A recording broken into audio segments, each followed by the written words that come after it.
Mesdames et messieurs, chers collègues, la crise sanitaire met l'établissement et les équipes à rude épreuve depuis maintenant 2 ans. Malgré tout, la communauté hospitalière se projette avec détermination vers 2022 et prépare l'avenir. Je souhaite tout d'abord saluer l'élection de la nouvelle présidente de CME, Madame le professeur Barthélémy, qui partage avec moi, comme avec Monsieur le président du conseil de surveillance et Monsieur le doyen, ses vœux vidéofilmés de fin d'année. L'année 2021 a été une année de distinctions multiples qui démontrent la compétence et l'engagement de nos équipes. Je pense à la certification de l'établissement par la Haute Autorité de Santé, à la labellisation de notre maternité éco-responsable ou encore au rapport favorable de la Chambre régionale des comptes et à la certification des comptes sans réserve.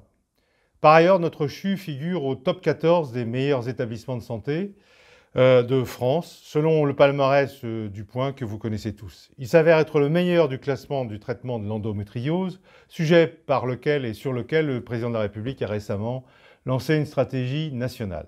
D'autres distinctions encore, individuelles, avec 2 légions d'honneur, remises à Madame Christine Rougier et au docteur Franck Hanet, ou encore à l'élection du professeur Bay à la présidence de l'Agence de biomédecine. L'année 2021 a également été l'année des premières mondiales et nationales.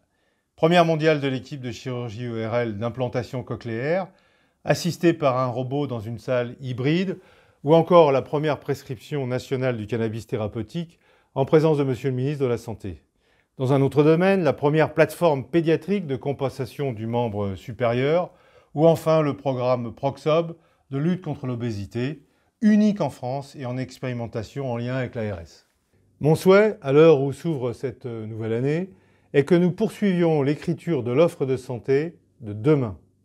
Et cet objectif, nous l'accomplirons grâce à un programme d'investissement unique du CHU de plus de 400 millions d'euros dans les 10 ans et d'1 milliard d'euros au total avec l'ensemble des établissements de tout le territoire. En 2022, de nombreux projets permettant d'améliorer les prises en charge verront le jour. Je pense au lancement de la stérilisation de territoire, à la réorganisation des blocs opératoires, à l'ouverture de lits supplémentaires, que ce soit avec l'hôpital de jour d'addictologie ou la poursuite de la structuration de l'oncologie, ou encore au déménagement de l'activité de cardiologie pédiatrique sur Estelin. Construire l'offre de santé de demain, c'est aussi, évidemment, investir avec les hommes et les femmes dans l'offre de formation des personnels.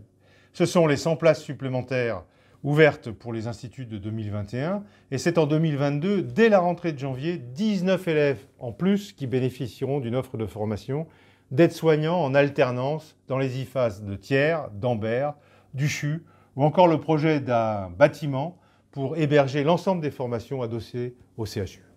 Une autre ambition pour le CHU est une ambition sociale, dirigée et portée vers la qualité de vie au travail. Je veux rappeler aussi qu'entre 2020 et 2021, nous avons créé 207 postes équivalents temps plein. L'accompagnement social s'est traduit en 2021 par la fin du CLACT qui, pendant 3 ans et avec 1,2 million d'euros dédiés, aura permis d'équiper 12 services en rail plafonnier, 318 lits et 353 agents qui sont formés. L'accompagnement social s'est aussi traduit par l'écriture du projet social d'établissement qui arrive à son terme, ou encore les 4 campagnes de communication pour lutter contre les violences et la mise en œuvre d'une cellule d'écoute, ou bien encore l'accord fondamental avec les organisations syndicales pour la titularisation de 80 agents de catégorie C. 2022 verra l'émergence d'actions nouvelles telles que le déploiement d'EasyLi, qui fait entrer le CHU dans une nouvelle ère du dossier patient informatisé, ou la construction et le lancement d'une démarche d'évaluation et de prévention des RPS, avec le recrutement d'une psychologue chargée de ce sujet. Notre CHU prend toute sa part dans de nombreux partenariats pour renforcer l'offre de santé vis-à-vis des populations et continuera de le faire. Avec le secteur privé, en rejoignant par exemple le laboratoire de recherche public-privé Cimatlab, avec les acteurs publics du territoire, car notre hôpital est ouvert sur la ville. Les sites de GM et Estin sont ouverts sur leurs quartiers respectifs, Saint-Jacques et Saint-Jean, en devenir. Plusieurs CMP dans le cadre du projet de psychiatrie sur tout le territoire qui sera redéployé. Ce travail avec les acteurs publics se fait également avec l'université, également dans le cadre du projet Campus Santé, ou encore avec les EHPAD ou les contrats locaux de territoire qui sont déployés. Le territoire est un enjeu fondamental qui sera poursuivi évidemment dans le cadre du GHT et du rôle primordial du CHU comme établissement pivot de notre territoire. Avec l'élaboration du projet pédagogique, partagé des instituts et des écoles du GHT ou la gestion partagée des stages des étudiants sur l'ensemble du GHT.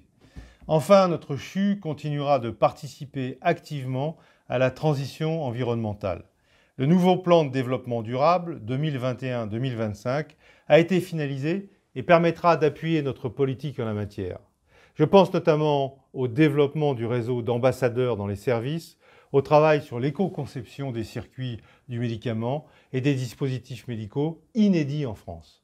Pour conclure, votre engagement pour le dépistage, la vaccination et les prises en charge par nos équipes des patients touchés par la Covid ont permis de répondre à tous les défis de 2021 et marqueront à n'en pas douter les enjeux de 2022. D'autres équipes du CHU ont poursuivi dans le même temps la prise en charge de la population locale en maintenant son activité de recours et en répondant à toutes nos missions du service public.